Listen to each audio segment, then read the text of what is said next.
Hai B. Saya harap B tak terkejut dengan video ni. Taklah B, tiba-tiba je nak buat video ni. Sebab saya rindu sangat kat B. Bila kita nak jumpa ni tapi saya boleh sabar.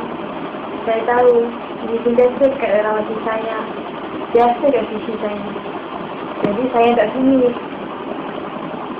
B, terima kasih banyak sebab B terima sayang seadanya. Bila pengalaman jantung hati saya ni. Dan saya terima kasih juga sebab B selalu teman dan sayang, ambil berat pada sayang. Saya suka.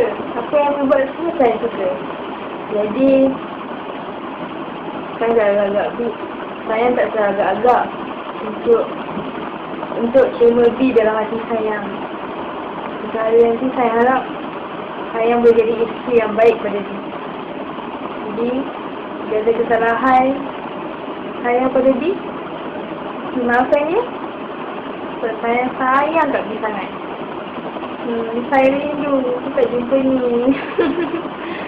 Jadi saya harap B kat sana kerja elok tau. Selalu dulu sayang, selalu ingat sayang. B, I love you. B jaga diri tau. Ya? Saya susah macam mana pun saya akan kuatkan diri saya untuk hidup bersama B. Terima kasih B. Bye. Assalamualaikum.